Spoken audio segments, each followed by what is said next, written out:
Thank you for listening to Conversations in Integrative Medicine, and in this module sponsored by the Holt Institute of Medicine I'm going to talk about menopause, but I'm electing not to talk about perhaps all of those subjects that everyone knows about. I'm going to take a different spin on a few things here. Well, you know, menopause is not a disease. Despite the rhetoric, it's a transition in life, and it's a transition to be cherished. Unfortunately, in some women, an unknown, undocumented number, menopause is a difficult time. There's a difficult transition, sometimes with symptoms lasting a couple of years or so that are quite unpleasant.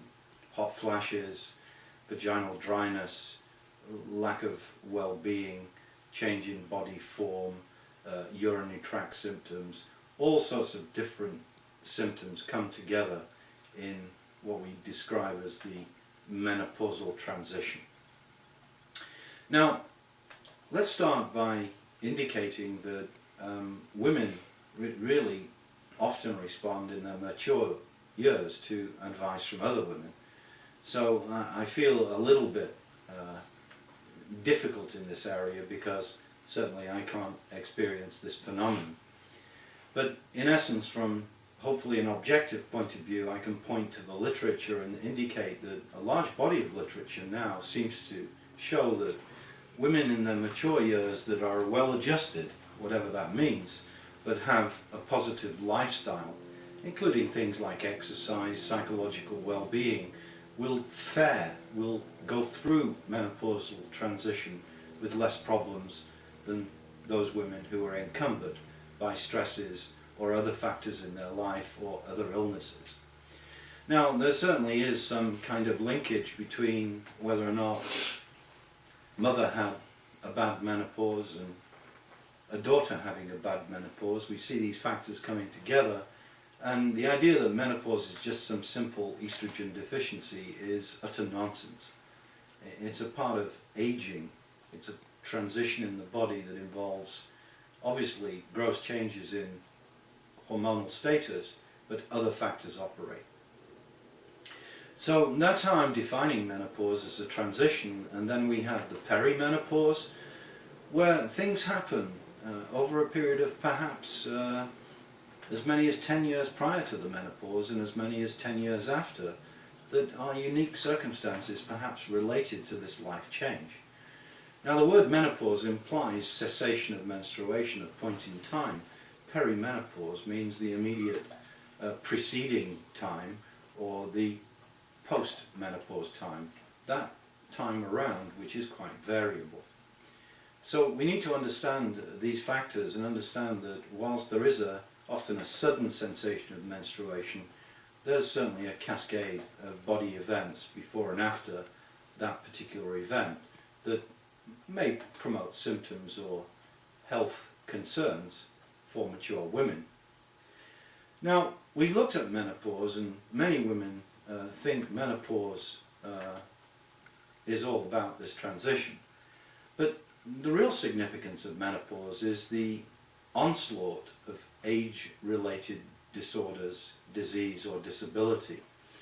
And what we do know about the menopausal transition is it's really a landmark for the emergence of certain chronic diseases. Most specifically, we can see things like cognitive decline. We can see a higher incidence of cancer, notably breast cancer. We can see a higher prevalence of cardiovascular disease. And we can also see in many women around about the menopause decline in bone density or the emergence of osteoporosis. So these are some of the challenges of the menopause, which is the onslaught of age-related disease. So handling the menopausal transition is really a time to focus, really a late time to focus, but certainly a time to focus on preventive medicine strategies.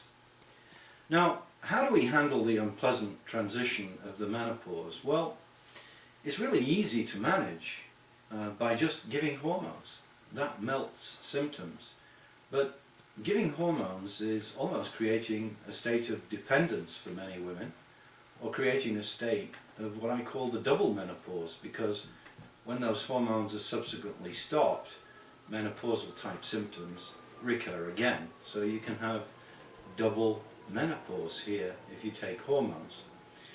Now, we know from the Women's Health Initiative and the Million Women study in Europe that for the vast majority of women, the use of conventional hormone replacement therapy is outweighed by risks. Risks including things like the promotion of breast cancer.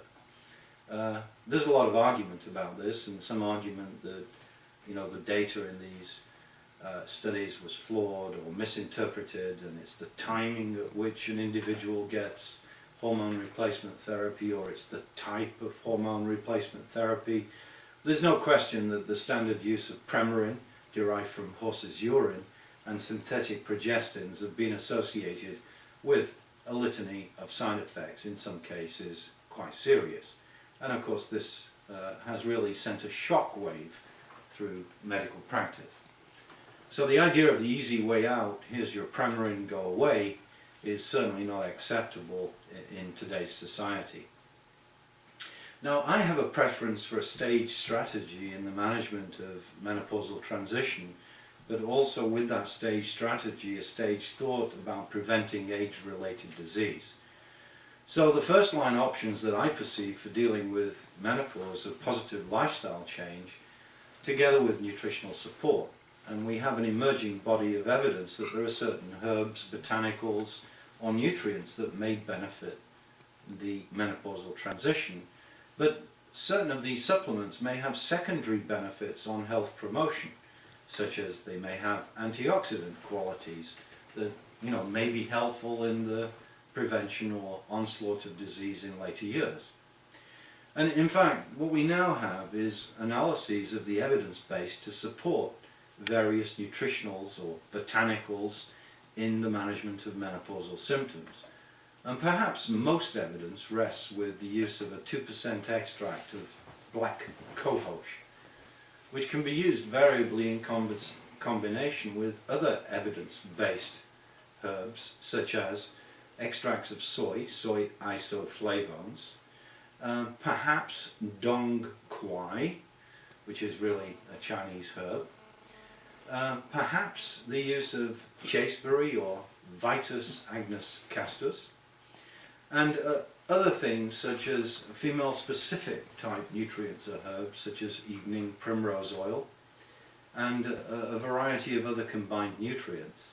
So what people are looking at now is using menopausal supplements in synergistic combination to go to many different aspects and cascades of what's happening in the menopause. Now, I just want to make a brief statement about soy and say that the integrity of soy in terms of its health benefit has been grossly impugned inappropriately by people who support the massive consumption of meat and dairy products. So we will be talking about soy in other modules, but I consider soy to be a very important ingredient in assisting women through the menopause by inclusion of this type of vegetable protein source in the diet. So I really am a protagonist of the use of soy for its obvious benefits. Now, I'd just like to make one important point, which is slightly lateral but very important. Many mature females now have metabolic syndrome X. And I say that metabolic syndrome X is loading the gun of disability in middle life, and perhaps menopause is pulling the trigger. In some circumstances, the bullets in the gun could have been conventional, or perhaps still are, conventional hormone replacement therapy. And we will go into bioidentical hormone therapy in subsequent molecules, but I'm introducing a staged strategy here for menopausal transition, looking at age-related onslaught of disease. Thank you for listening.